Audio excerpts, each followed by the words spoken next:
Hi everyone, and welcome to today's demo. Today we've got Crysis for consoles, and joining us is Miles of Crytek. Thanks for joining us. Thank you. So Miles, we're looking at Crysis for consoles. This is not to be confused with Crysis 2, which came out earlier this year on the PC and consoles. This is actually the original Crysis from 2007, which was a PC exclusive that really took computers of the day and brought them to their knees.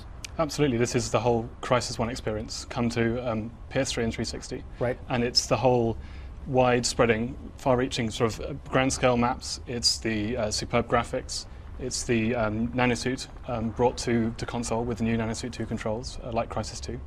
But I think some of the folks at home might be wondering, now that Crysis 2 is already out, it came out earlier this year, why bring the first Crysis game to consoles? We wanted people to be able to experience the first Crysis game, to be able to follow the storyline, to be able to re-experience it on consoles, especially people who hadn't had a chance to play on PC because they didn't have a powerful enough PC, or they prefer console games. This is bringing the Crytek, the console, the Crysis experience to console. Okay, great. So I think we have the game up and running here. Why don't we take a look? What do we have here, Miles? Set this up for us. This is the fourth mission in the game, in the single-player campaign, and it's Assault, and it's where we've been pushing through to fight back the North Koreans and to get to understand what's really going on the island, and to. So, right. So yeah, I mean that was kind of the mission that the original Crysis game was kind of all about. Started off seeming like this kind of near future military operation, kind of turned into an alien invasion kind of midstream in the story. Yes. So right. So we're seeing the first Crysis kind of running on a console, and I think people were really impressed with the first game, the technology behind it. I think a lot of us, me and myself included, in 2007 when we first saw the game, thought, how could this game ever run on a console? We're seeing what looks something that looks really, really good here running off an Xbox 360. Tell us about how we were able to get a game that technically demanding onto a console. It was a huge challenge. We had a lot of things to do on many fronts. We had the memory. The memory was a huge problem to start with, and then the performance, getting it up to speed, as well as pushing the graphics and making it look great. We had a huge jump start from CryEngine 3 and from the work that the guys did on Crysis 2 to bring it to consoles. And then we just had to treat the specifics of Crysis and get that running. The large-scale maps, for instance, were the big problem. Coping with the streaming system, well, the memory was the biggest concern, though, getting that to fit on the console.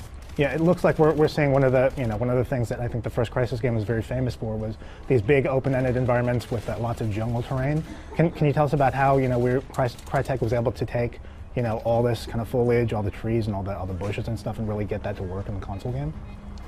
We had to spend a lot of time looking into specific optimization techniques to do with the placement of the vegetation, to do with the assets themselves. The artists spent a lot of time trimming down the excess bits from them just to optimize them. And in most cases, they took assets and actually made them look better for this version of the game. And it was a broad effort across all the departments to try and push to make this happen. It was not just the programming side, but also the art side. Right. I mean, I would imagine, given that Crysis 2, I guess, was powered by the next rev of Crytek's technology, CryEngine 2. I guess there are probably some lessons learned there from bringing Crysis 2 to consoles. Were we able to take some of that stuff and bring it back to yes. Yeah. Absolutely, yes. It was. Crysis has its own unique aspects that need pushing, but yes, there's a lot learned from bringing Crysis 2 to consoles. And so we're seeing now we're kind of leading pretty hard on that machine gun. It looks like we've got a lot of the kind of the great special effects we saw from the first Crysis, muzzle flare. Particle effects. How much of that stuff were we able to carry over into the console version? We've kept everything in there. We've had to make adjustments to optimize things to make them fit on. But so many of the effects we've made it better. The lighting has been remastered all across the game, and you can see that the day-night transition is beginning to come into effect here. We've had color grading come in to produce these wonderful-looking visuals. We've had so many changes to the more technical side of the pipeline. More things are happening now in high dynamic range. We've got better screen-to-assembly occlusion. We've got better motion blur. There's a specific anti-aliasing system designed just for Crysis with its natural environments. There's been a lot of fronts we've had to work on to push this. And we really feel as though the visuals have actually been taken up to a good level. I mean, we've been surprised how far we've managed to push this, and we're so happy that we've managed to get to this level. We never intended, or never were going to release this unless we could really be happy with this and really take it up to this visual level that people expect from Crysis. Yeah, this looks really, really good for a console game. So yeah, I mean, as you mentioned, so the team's goal was to get basically kind of a picture perfect or pitch perfect port of the PC version. Was any content cut, or is it all, you know, completely all there? Every last mission, every last piece of geometry, every last, you know, building. Is it really pretty much all there, the full Crysis experience? So we decided to take out Ascension, one of the later levels, especially based on fan feedback. They didn't really enjoy it, and we didn't really feel as though it fit in well. So that was removed, but every other level is there and is full and complete and as big and large scale as it was before. We've got all the missions, we've got all the sub-objectives, the rest of the game is there. Mm-hmm. But for the folks at home who may not have heard, so this is going to be a port of the single-player game of Crysis, is that correct? The multiplayer is not? That's right, yes. Right. Yeah, we focus on the single player. Right. Yes. So this is another thing I think that, you know, was very impressive about the first Crysis. You didn't maybe hear a lot of people talk as much about, was that the AI was really good for the enemies. We had enemy soldiers who would back each other up, who would take cover, who would try to flank you. Tell us about how you guys were able to take the AI from the PC game and kind of cram it onto a console. Again, it was a big effort went into that. We had a lot of guys working for quite a while, making sure we could deliver the same high-quality experience as people have on PC.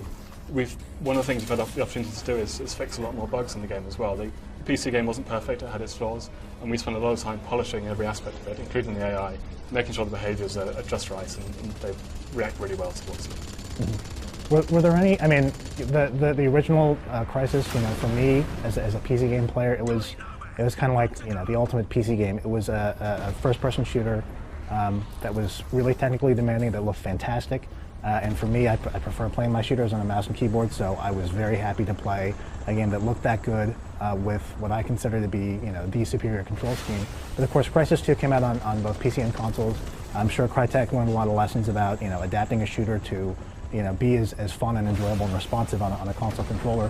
Can you talk about some of the lessons that you guys brought from the Crysis 2 control scheme to make the Crysis 1 console port, you know, be a good experience as well? Sure. I mean, that's something we spent a lot of time doing. We had to adapt the nanosuit to make sure it fit in with Crysis, which is essentially the nanosuit 2 controls from Crysis 2, but we had to tweak all the values, and we had a lot of the design team spending a lot of time making sure they were just right, making sure that the weapon, the aiming speeds were quick enough, the motion speed was good, making sure they just minute by minute, second by second, gameplay was just spot on. And we've had to, we worked hard with the controller, just making sure we could fit every action on there we wanted to do. We've introduced a new weapon selection system that allows you to choose more easily the weapons you have available, as well as just a quick toggle from when you last had. But we've kept all the features we had before. We have, you know, all the grenade types you can select, and you can choose all the fire modes. You can have underslung grenade launchers. And we've got the drivable vehicles as well here. And drivable vehicles, yeah. And again, time has been spent to make sure they react well. And it was a challenge bringing those elements all into Crysis on the control scheme, and we think we've done a good job with it. Yeah. So from the looks of it, it's really a very authentic version of the classic 2007 PC game brought home on the consoles. And Miles, for the folks at home, if you can remind us when the game is coming out and for which platforms? Crysis 1 on console is coming out for 360 and PS3 on October 4th. It's October 5th for PS3 in Europe. Okay, great. So that was your daily